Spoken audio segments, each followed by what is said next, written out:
Você conheceu Dona Antônia? Eu já falei dela e do pavor que ela tinha do inferno. É isso que me inspirou os vídeos anteriores a esse. Bom, mas vamos à história de Dona Antônia. Todo dia atendo várias pessoas na clínica do espírito. E dentre elas tem sempre alguém que chega relatando ter pânico do inferno. Isso mesmo. O inferno amedronta muita gente.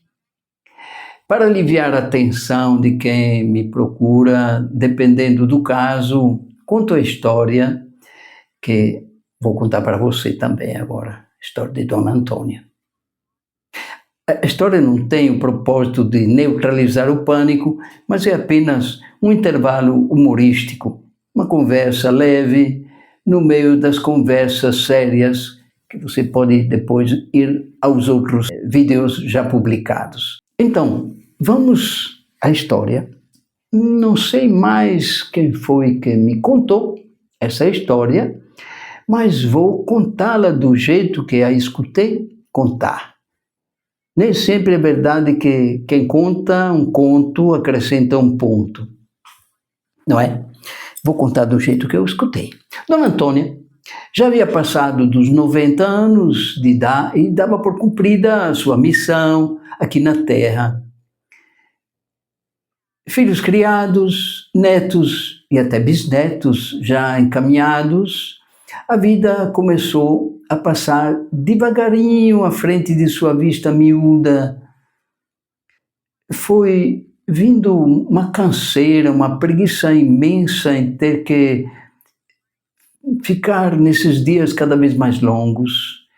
Decidiu que era hora de abrir vaga para os mais novos e passar desta vida para a melhor.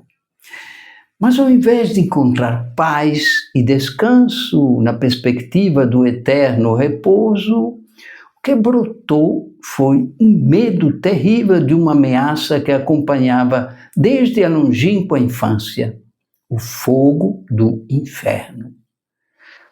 Era como se todos os sermões do Monsenhor Prado, mais as ameaças de Dona Iris no catecismo, tivessem saído da neblina do tempo e viessem assombrar como fantasmas a pobre Dona Antônia.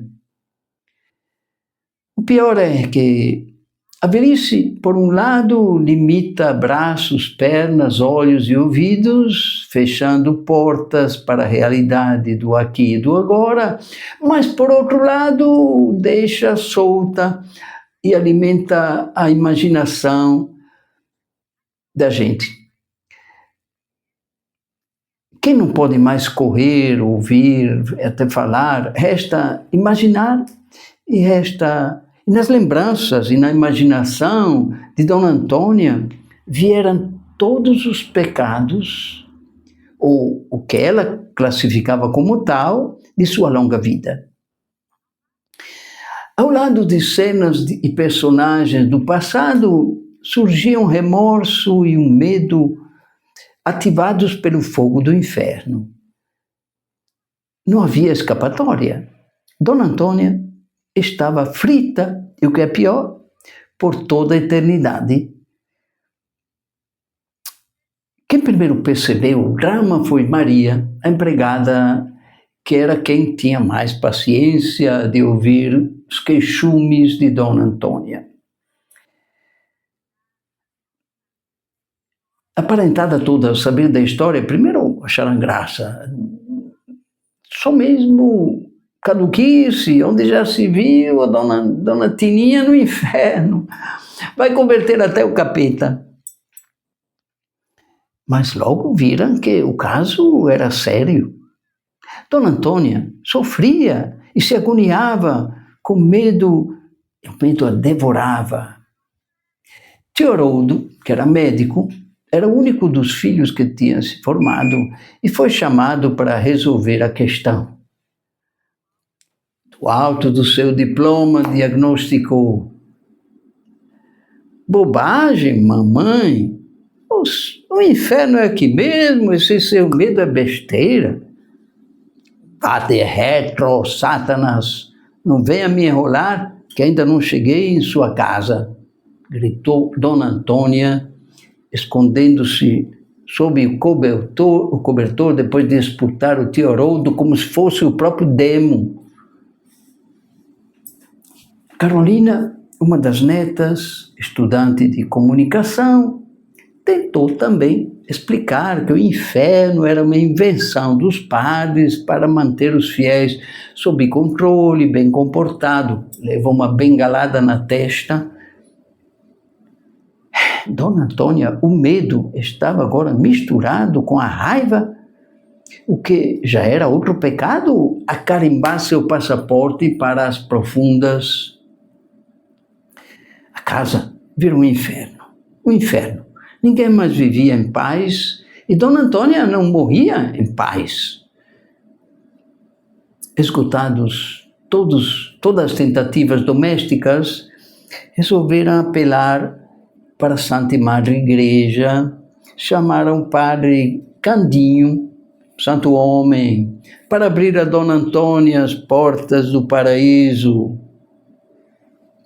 Ele veio munido de sermão, bênção, água benta, confissão, unção, Eucaristia, todo o arsenal capaz de garantir uma vaga à direita de Deus Pai.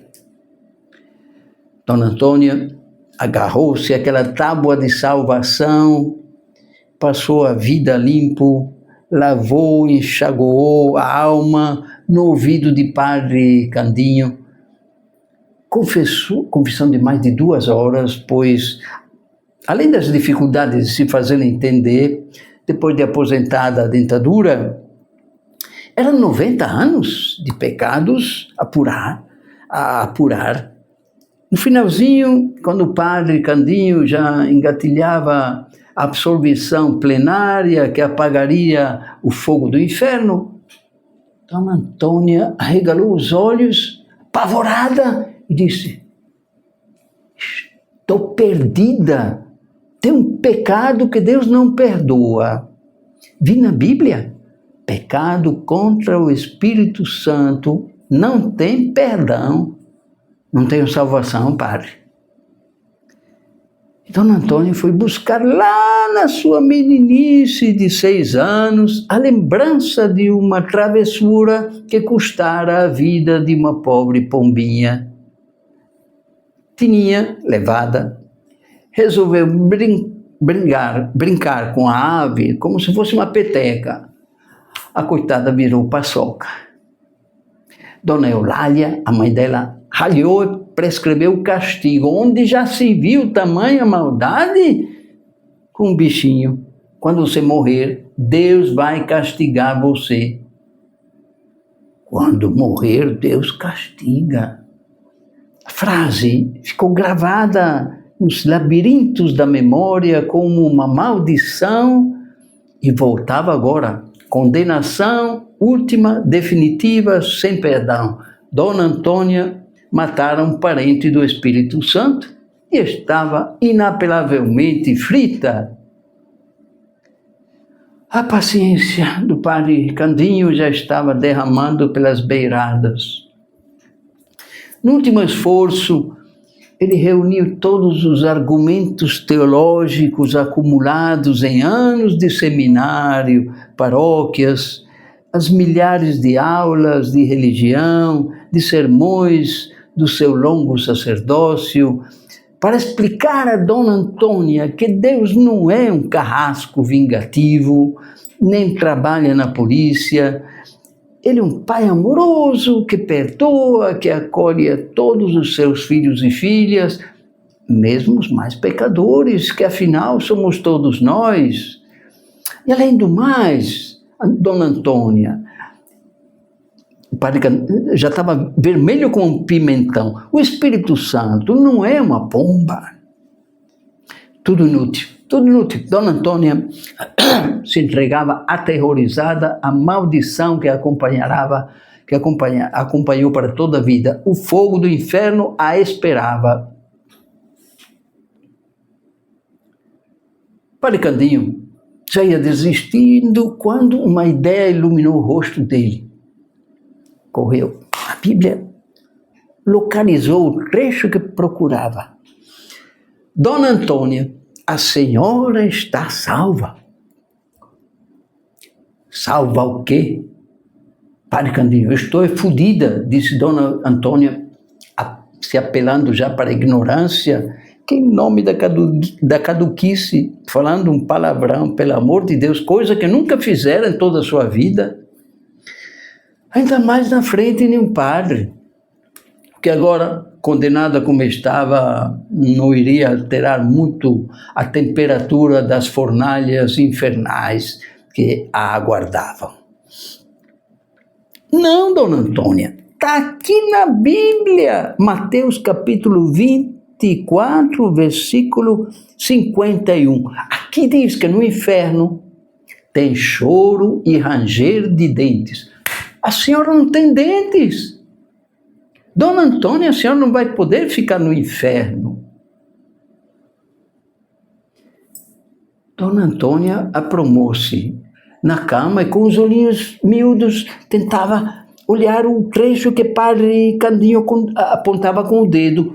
Com muito custo soletrou os versículos Salvador. Dona Antônia não teve dúvida. Reuniu a parentada toda, se despediu de todos, fez as recomendações de praxe e acrescentou uma especialíssima.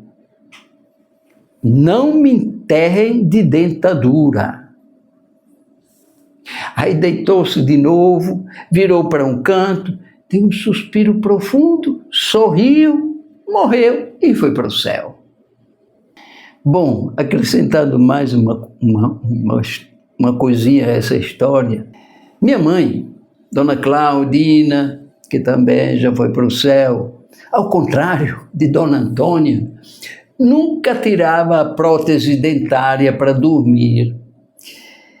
E quando eu perguntei se não seria melhor dar um alívio às gengivas, ela respondeu: não, prefiro dormir com a dentadura porque pode acontecer de eu morrer no sono e quem me achar morta de manhã olhando uma velha sem dentes vai morrer também de medo pelo susto.